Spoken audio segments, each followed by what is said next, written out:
friends எல்லாரும் எப்படி இருக்கீங்க? So இந்த வீடியோ வந்து பாத்தீங்கன்னா ரொம்ப ஸ்பெஷலா இருக்க போகுது as usual because இந்த vlog வந்து பாத்தீங்கன்னா completely நம்ம வந்து ஒரு ஃபெஸ்டிவலோட ஒரு மூடுக்கு வந்து போறோம். இந்த vlogல வந்து நீங்க என்ன பார்க்க போறீங்க அப்படினு பாத்தீங்கன்னா திவாலி ஃபெஸ்டிவலோட என்னோட ஸ்வீட்ஸ் அண்ட் சேவரியோட அந்த ஃபுட் ப்ரிப்பரேஷன்ஸ் எல்லாமே வந்து நீங்க வந்து பார்க்க போறீங்க. எஸ் நான் வெரி ரீசெண்டா வந்து வீடு வந்து ஷிஃப்ட் பண்ணேன். ஸோ எங்க இந்த புது வீட்டில் வர ஃபர்ஸ்ட் ஃபெஸ்டிவல் இந்த திவாலி. ஸோ அதனால எனக்கு ரொம்ப வந்து ஸ்பெஷல். இன்னைக்கு வந்து vlogல வந்து பார்த்தீங்கன்னா நான் என்னென்ன சேவரிஸ் பண்ண போறேன், என்னென்ன ஸ்வீட்ஸ் பண்ண போறேன் எல்லாமே வந்து நீங்க பார்க்க போறீங்க. சேவரிஸ் வந்து பார்த்தீங்கன்னா ஆஸ் யூஷுவல் வந்து நார்மலான சேவரிஸ் தான். பட் ஸ்வீட்ஸ் வந்து பார்த்தீங்கன்னா இந்த வருஷம் நான் வந்து ரொம்ப டிஃப்ரெண்ட் அண்ட் யூனிக்காக வந்து ஒரு கான்செப்ட் எல்லாம் எடுத்து இந்த தடவை வந்து எல்லாமே வந்து க்ளீனாக வந்து நோட் பண்ணி அந்த மாதிரி வந்து ஆர்கனைஸ்டாக வந்து பண்ணணும் அப்படின்னு சொல்லி பிளான் பண்ணி வச்சுருக்கேன்.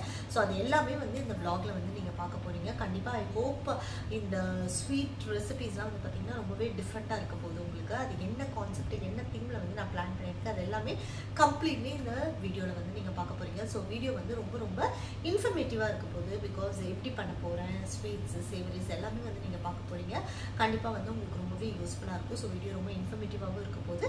ஸோ வீடியோவை ஸ்கிப்பே பண்ணாமல் லாஸ்ட் வரைக்கும் பாருங்கள். வாங்க வீடியோக்குள்ளே போயிடலாம். இன்னைக்கு திவாலி சீரீஸ் இந்த vlogல வந்து பார்த்தீங்கன்னா சேவரி வந்து ஒரு 4 சேவரி வந்து நான் ஆக்சுவலி பிளான் பண்ணியிருக்கேன். ஸோ என்னென்னு பார்த்தீங்கன்னா முறுக்கு, அதுக்கப்புறம் வந்து அதாவது முறுக்கு வந்து பார்த்தீங்கன்னா அந்த பொட்டுக்கடலை பவுடர்லாம் வச்சு அப்படி ஒரு முறுக்கு வந்து பிளான் பண்ணியிருக்கேன். இன்னொன்று வந்து பார்த்திங்கன்னா ரிப்பன் பக்கோடா, என்னோட ஃப்ரெண்டோட ரெசிபி அது வந்து ட்ரை பண்ண போகிறேன். வடை, ஓமப்பொடி, ரிப்பன் பக்கோடா, தட்டை வந்து பார்த்திங்கன்னா பெப்பர் மிளகு தட்டை வந்து பண்ண போகிறேன். நல்லா ஸ்பைஸியாக காரசாரமாக வந்து இருக்க போது. ஹோப்ஃபுல்லி எல்லாமே நல்லா வரணும். So let's get started. Prepare பண்ண ஸ்டார்ட் பண்ணலாம் சேவரிஸ்லாம். ஃபஸ்ட்டு பொட்டுக்கடலை முறுக்கு பண்ண போகிறோம். ஸோ இதுக்கு வந்து பொட்டுக்கடலை எடுத்துருக்கேன். இது வந்து ஒரு 1 கப் வந்து நம்ம நல்லா பவுடராக வந்து அரைச்சிட்டு வந்துடலாம். முறுக்குக்கு ஃபஸ்ட் ஸ்டெப்பாக வந்து பார்த்திங்கன்னா 1 கப்பில் வந்து பொட்டுக்கடலை வந்து எடுத்துக்கிறேன். இந்த பொட்டுக்கடலையை வந்து நம்ம மிக்ஸி ஜாரில் வந்து நல்லா பவுட்ரு பண்ணி எடுத்து வச்சுக்கலாம். இப்போது இந்த பொடி ரெடி ஆயிடுச்சு. நெக்ஸ்ட் வந்து பார்த்திங்கன்னா முறுக்கு ஃப்ளார் வந்து நான் வந்து ரெடிமேடாக வந்து வாங்கி வச்சுருக்கேங்க. இதில் வந்து நான் 2 கப் வந்து எடுத்துக்க போகிறேன். இப்போது இந்த ஃப்ளாரில் வந்து பார்த்திங்கன்னா கொஞ்சமாக வந்து ஜீரகம் வந்து ஆட் பண்ணுறேன். நெக்ஸ்ட் வந்து பார்த்திங்கன்னா தேவையான அளவு உப்பு வந்து ஆட் பண்ணிக்கோங்க. ஒரு பக்கம் நான் ஆயிலை வந்து சூடு பண்ண வச்சுருந்தேன். இதில் வந்து 2 ஸ்பூன் ஆஃப் ஆயில் வந்து நல்லா வந்து எண்ணெய் சூடாக இருக்கணுங்க. ஸோ 2 கம்ப்ளீட் ஸ்பூன் ஆஃப் ஆயிலும் வந்து ஆட் பண்ணிக்கோங்க. இப்போது எல்லாத்தையும் நல்லா வந்து நம்ம மிக்ஸ் பண்ணி விட்டுட்டு அதுக்கப்புறமா வந்து கொஞ்சம் கொஞ்சமாக தண்ணி விட்டு இந்த மாவை வந்து நல்லா பிசைஞ்சு ஒரு கன்சிஸ்டன்சிக்கு வந்து எடுத்துக்க போகிறோம்.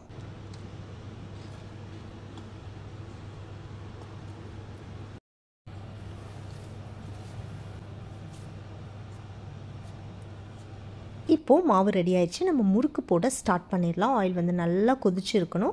ஸோ இதில் வந்து பார்த்திங்கன்னா முறுக்கு பிடி வச்சு நான் வந்து நல்லா பிழிஞ்சு வச்சுருக்கேன். ஸோ இதை வச்சு நம்ம வந்து முறுக்கு போட்டாச்சு. ரொம்ப டேஸ்டி அண்ட் ரொம்ப நல்லா இருந்துச்சு.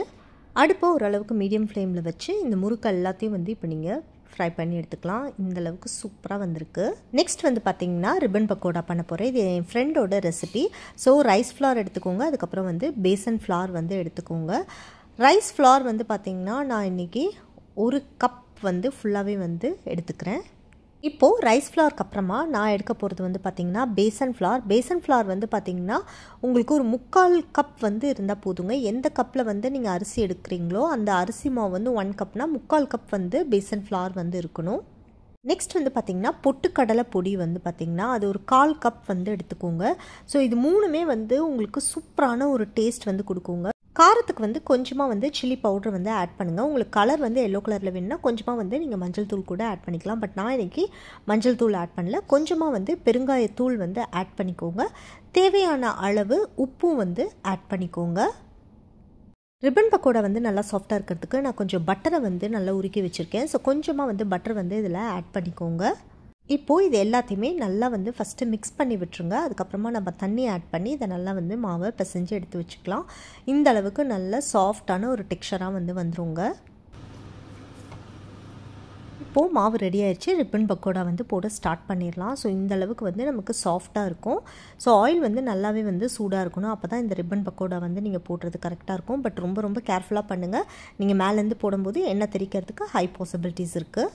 இப்போது நம்மளோட ரிப்பன் பக்கோடா சூப்பராக ரெடி ஆகிட்டுருக்குங்க. டேஸ்ட் வந்து பார்த்திங்கன்னா ரொம்ப ரொம்ப சூப்பராக இருந்துச்சு, ரொம்ப ரொம்ப கிறிஸ்பியாக இருந்துச்சு. ஸோ கண்டிப்பாக இந்த ரெசிபியை வந்து உங்கள் வீட்டில் வந்து ட்ரை பண்ணுங்கள். உங்கள் குழந்தைங்க எல்லாருக்குமே ரொம்ப ரொம்ப பிடிக்கும்.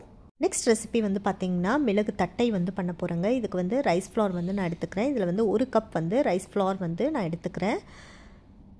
இந்த மிளகு தட்டைக்கு வந்து ஒரு 1/2 கப் வந்து வேர்க்கடலை எடுத்துக்கோங்க. அதை வந்து நல்லா வந்து பவுட்ரு பண்ணிவிட்டு ஒரு மாதிரி ரொம்ப நைஸாக இருக்க வேண்டாம், கரக்கரன்னு இருந்தாவே நல்லா தான் இருக்கும். ஸோ அந்த அளவுக்கு வந்து 1-2 வந்து அரைச்சிக்கோங்க. ஸோ இதுக்கு மெயினே வந்து பார்த்திங்கன்னா இந்த வேர்க்கடலை பொடி, அதுக்கப்புறம் மிளகு தூள் வந்து ஆட் பண்ணிக்கோங்க. இதெல்லாம் தான் மெயின் டேஸ்ட்டே. மிளகு வந்து நல்லா வந்து நீங்கள் பொடி பண்ணி அதையும் வந்து 1-2 வந்து அரைச்சிட்டு அதுக்கப்புறம் தேவையான அளவு வந்து உப்பு வந்து ஆட் பண்ணிக்கோங்க. உப்பு ஆட் பண்ணிவிட்டு கொஞ்சமாக வந்து ஆயில் வந்து இதில் விடுங்க. இப்போது இதை வந்து நம்ம நல்லா வந்து மிக்ஸ் பண்ணிவிட்டு இதை தண்ணி விட்டு நல்லா வந்து பிசைஞ்சு எடுத்து வச்சுப்போங்க. இது வந்து ஒன் ஆஃப் த அமேசிங்கான ஒரு சேவரியாக வந்துச்சு. எனக்கு ரொம்ப ரொம்ப பிடிச்சது. கொஞ்சம் ரொம்பவே ஸ்பைசி. உங்களுக்கு காரம் வந்து கம்மியாக வேணும்னா நீங்கள் கண்டிப்பாக வந்து கொஞ்சமாக வந்து மிளகு வந்து கம்மி பண்ணிக்கோங்க. இதில் வந்து பார்த்திங்கன்னா கருவேப்பிலெல்லாம் நீங்கள் கட் பண்ணி போட்டு இன்னும் வந்து நீங்கள் குட்டி குட்டியாக வந்து சாப் பண்ணி போடலாம். நான் கொஞ்சம் பெருசு பெருசாக போட்டிருக்கேன். இப்போ இதெல்லாம் மிக்ஸ் பண்ணிவிட்டு இந்த பேட்டர் வந்து நம்ம நல்லா ரெடி பண்ணி வச்சுக்கலாம். இப்போது நமக்கு வந்து நல்லா இந்த பேட்டர் வந்து ரெடி ஆயிடுச்சுங்க. கருவேப்பிலை உங்களுக்கு கம்மியாக வேணும்னா நீங்கள் கம்மியாக கூட ஆட் பண்ணிக்கலாம். இந்த தட்டையை வந்து தட்டுறதுக்கு ஒரு பால் கவர், நம்ம ஊர்னா வந்து அது ஈஸியாக கிடைக்கும். பட் இங்கே வந்து பால் கவர் கிடையாது. அதனால் நான் வந்து ஒரு பட்டர் ஷீட் எடுத்திருக்கேன். இதில் வச்சு கையிலேயே நீங்கள் வந்து ஒரு ப்ரெஸ் கொடுக்கலாங்க. அப்படி இல்லைன்னா ஏதாவது ஒரு பாத்திரம் எடுத்துக்கோங்க. சின்ன பவுலோட அந்த மூடி இருக்கு இல்லையா, எந்த இம்ப்ரெஷன்ஸும் இல்லாத மாதிரி ஒரு பிளெயினாக இருக்கிற அந்த ஒரு மூடி வச்சு நீங்கள் இப்படி ஒரு ப்ரெஸ் வந்து கொடுக்கலாங்க. உங்களுக்கு வந்து கரெக்டாக வந்து இந்த ரவுண்ட் ஷேப் வந்து வந்துடும். இப்போது நமக்கு தட்டை சூப்பர் ரவுண்ட் ஷேப்பாக தின்னாக வந்து வந்துருச்சு. அவ்வளோதாங்க. இதை வந்து ஃப்ரை பண்ணி எடுக்க வேண்டியதான். ரொம்ப ரொம்ப சூப்பரான ஒரு டேஸ்ட்டு. அதுவும் அந்த வேர்க்கடலை பொடியெலாம் நம்ம ஆட் பண்ணும்போது டோட்டலி வந்து டிஃப்ரெண்ட்டாக இருந்துச்சு. ஸோ கண்டிப்பாக இந்த ரெசிபியும் வந்து உங்கள் வீட்டில் வந்து ட்ரை பண்ணுங்கள். உங்கள் குழந்தைங்களுக்கு ஸ்பெஷலி ரொம்ப ரொம்ப பிடிக்குங்க. காரம் கம்மியாக வேணும்னா நீங்கள் கொஞ்சம் மிளகு மட்டும் கம்மி பண்ணிக்கோ. ஃபைனலி தட்டை வந்து ரெடி ஆயிடுச்சு. ஸோ திவாலியோட 3 சேவரிஸ் வந்து நான் ரெடி பண்ணிட்டேன். என்னால் எக்ஸ்ட்ராவாக ஒன்று பண்ணணும்னு நினச்சது வந்து ஓமப்பொடி, அது வந்து பண்ண முடியல, டைம் இல்லை. ஸோ அதனால் இந்த 3 ரெசிபீஸும் சூப்பராக வந்து வந்துருச்சுங்க. டேஸ்ட் வைஸ் பார்த்திங்கன்னா ரொம்ப ரொம்ப அமேசிங்காக இருந்துச்சு. இது திவாலி மட்டும் கிடையாது, உங்கள் வீட்டில் வந்து நீங்கள் நார்மல் டைம்லேயும் இந்த சேவரிஸ் வந்து ட்ரை பண்ணலாம் ஈவினிங் ஸ்நாக்குக்கு. அது மட்டும் இல்லாமல் வேறு எந்த ஃபெஸ்டிவலுக்கு வேணாலும் நீங்கள் ட்ரை பண்ணலாங்க. ரொம்ப ரொம்ப சூப்பராக இருந்துச்சு. ஸோ நான் சொன்ன மெஷர்மெண்ட்ஸில் கரெக்டாக வந்து போடுங்க. கரெக்டாக வந்து இந்த சேவரிஸ்லாம் வந்து உங்கள் வீட்டில் ட்ரை பண்ணிவிட்டு டேஸ்ட் எப்படி இருந்துச்சுன்னு கண்டிப்பாக கமெண்ட் செக்ஷனில் சொல்லுங்கள். இந்த வீடியோ வந்து உங்களுக்கு நிஜமாவே ரொம்ப பிடிச்சிருக்குன்னு நினைக்கிறேங்க. இன்ஃபர்மேட்டிவாக இருந்திருக்குன்னு நினைக்கிறேன். இந்த வீடியோ உங்களுக்கு பிடிச்சா எங்கள் வீடியோவை லைக் பண்ணுங்கள், ஷேர் பண்ணுங்கள், கமெண்ட் பண்ணுங்கள், சப்ஸ்கிரைப் பண்ணுங்கள். கூடவே இருக்க பெல் ஐக்கானையும் மறக்காமல் கிளிக் பண்ணுங்கள். அப்போ தான் நாங்கள் போடுற வீடியோஸ் உங்களுக்கு நோட்டிஃபிகேஷனில் வரும். நெக்ஸ்ட் ஒரு வீடியோவில் நான் வந்து உங்களை மீட் பண்ணுறேங்க. அது வரைக்கும் see you, ta-ta, bye bye.